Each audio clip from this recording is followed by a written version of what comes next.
Cluster योजनेसाठी वागळे औद्योगिक क्षेत्रातील 16 लघु उद्योगांचा बळी ठाणे महापालिकेच्या वतीने दिला जात आहे। या ठिकाणी 16 लघु उद्योजकांना जागा खाली करण्याच्या आणि 48 तासांच्या आत पाडकामाच्या नोटिसा ठाणे महापालिकेच्या वतीने देण्यात आल्या आहेत। या कारवाईमुळे 350हून अधिक कामगार आणि त्यांच्या 1400 पेक्षा अधिक सदस्यांच्या उपजीविकेवर गंभीर परिणाम होण्याची शक्यता आहे।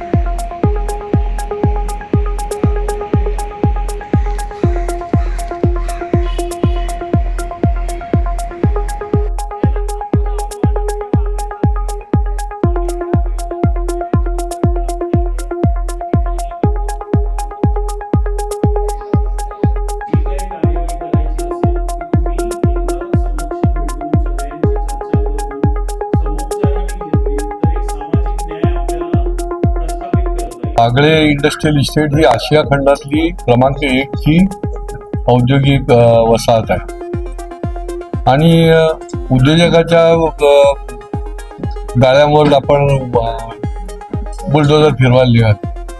ज्यांच्यावर बुलडोजर फिरवायला पाहिजे त्यांच्यावर फिरवायचा नाही आणि जे काम करणारे आहेत, कष्टकरी आहेत, जे कामगारांना न्याय देत आहेत, कामगारांना त्या ठिकाणी त्यांच्या हाताला काम देत आहेत, ज्या कंपन्यांच्या नावावर करोडो रुपयाची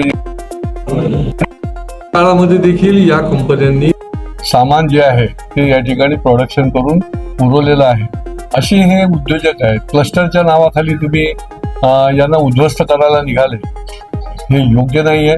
हे जुलूम जबरदस्ती जी महापालिकेची चालू आहे, ही जी हेकेखोरपणा आणि अतिरेकपणा जो चाललेला आहे तो कदापि सहन होणार नाही। याच्या पाठीमागे लघु उद्योजक संघटना पण ठामपणे उभी आहे आणि शेवटी लघु उद्योजक जो आहे तो जगला पाहिजे।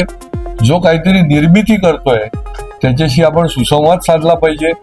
त्याच्याऐवजी ही 48 तासात खाली करा, हे कुठल्या नोटिसा द्यायला लागले? खालती सही कोणाची आहे? महापालिकेच्या अधिकारी गणेश चौधरी। अहो, यांनी त्या येऊर मधलं देखील एकही बांधकाम निष्कासित केलेलं नाही आणि या उद्योजकावर हे करायला निघाले।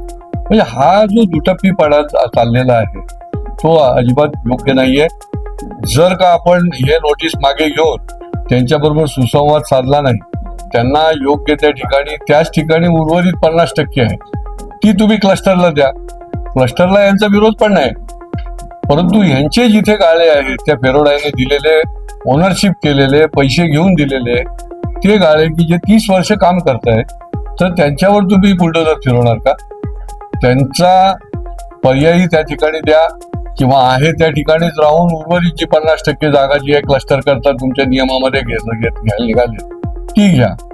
अन्यथा या ठिकाणी 48 तासाची जी नोटीस आहे त्याच्या आतमध्ये ही सगळी मंडळी जी आहे ती तिथे बेमुदत धरणं आंदोलन करायला बसतील। त्या ठिकाणी किस्सा देखील त्याचं नेतृत्व करेल आणि हे लोन जे आहे ते उद्योजकांमध्ये पसरत आहे। सर 22 तारखेपासून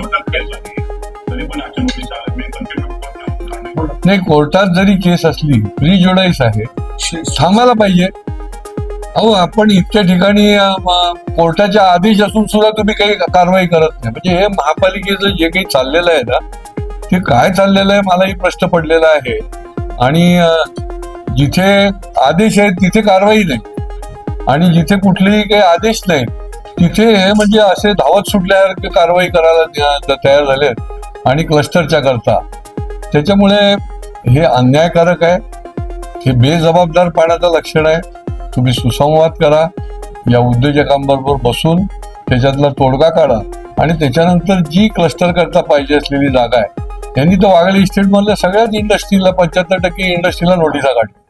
वागळे इस्टेट काही सगळं हे करणार आहेत, करायचंय का? उद्योग सगळे संपवून टाकायचे आहेत का?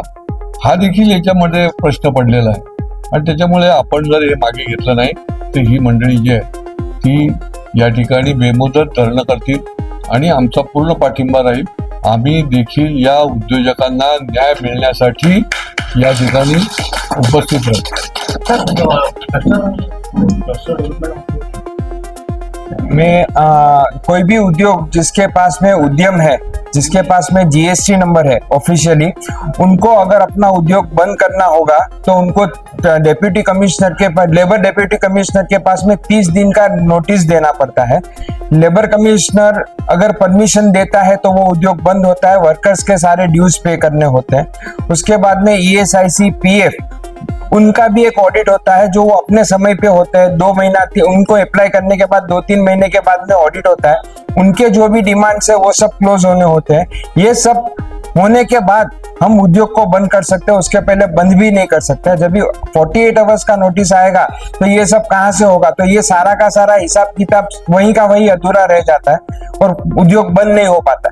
कोई भी बैंक का अकाउंट बंद नहीं हो पाएगा और बैंक में सब नोटिस लग जाएंगे, अकाउंट्स फ्रोजन हो जाएंगे। तो ये सब भी महानगर पालिका को सोचना चाहिए, सरकार को भी ये साथ में सोचना चाहिए।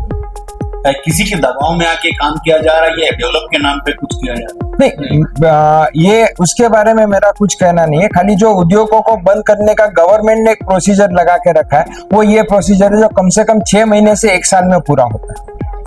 कितने लोग इस पे इफेक्ट हो? 350 उसमें वर्कर है आणि उसमें लगभग 1400 लोग उनके ऊपर डिपेंड आहे। आणि सगळ्यात महत्वाचं म्हणजे एकही उद्योजक क्लस्टरच्या विरोधात नाही, पण क्लस्टर डेव्हलपमेंट करत असताना ते उद्योग, तिथे जे लघु उद्योग आहेत ते विस्थापित होता कामा नये, ही त्यांची इच्छा आहे। कारण गेले 20 वर्ष तिथे ते व्यवसाय करतायत, ते जीएसटी भरतायत, ते प्रोफेशन टॅक्स भरतायत, ते विविध कर भरतायत, ते निर्यात पण करतायत। आणि जसं मगाशी ते म्हणाले त्याप्रमाणे कोरोना काळामध्ये मेडिकल इक्विपमेंट पासून मॅन्युफॅक्चरिंग त्या लोकांनी केलेलं आहे। आणि त्याशिवाय ईएसआयसी आहे, पीएफ आहे, एवढे कामगार त्यांच्यावरती अवलंबून आहे, तर त्यांना असं आपण रात्रीतनं विस्थापित नाही करू शकत।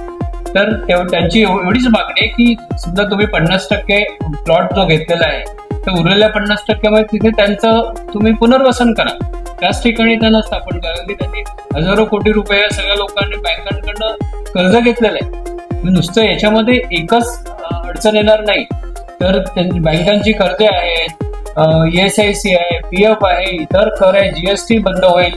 आणि सगळ्यात महत्वाचं, त्यांनी अत्याधुनिक मशिनरी त्या लोकांच्या तिकडे आहे, त्या जर तिथे अचानक हे लोक आले आणि तोडफोड केली तर काय होणार आहे? तर अशी जी 48 तासाची जी नोटीस आहे त्यांना पुरेसा वेळ दिला पाहिजे।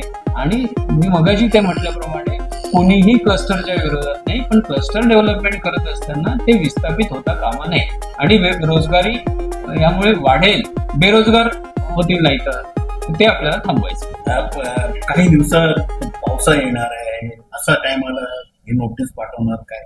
खरं एकीकडे त्यांना 15 दिवसाची नोटीस ठाणे महापालिकेच्या माध्यमातून आलेली आहे आणि ती नोटीस त्यांना 20 मेची 1 जूनला आली, तर 1 जून पासून 15 दिवसाचा वेळ दिला गेला होता आदल्या दिवशी। आणि काल अचानक 48 आवर्सची आली टीएमसीच्या दुसऱ्या विभागाकडनं। हे अन्याय करत पावसाळ्यात किती नुकसान होणार? नाही, नुकसान काय ते तोडणारच नाही तर नुकसानचा प्रश्नच येत नाही।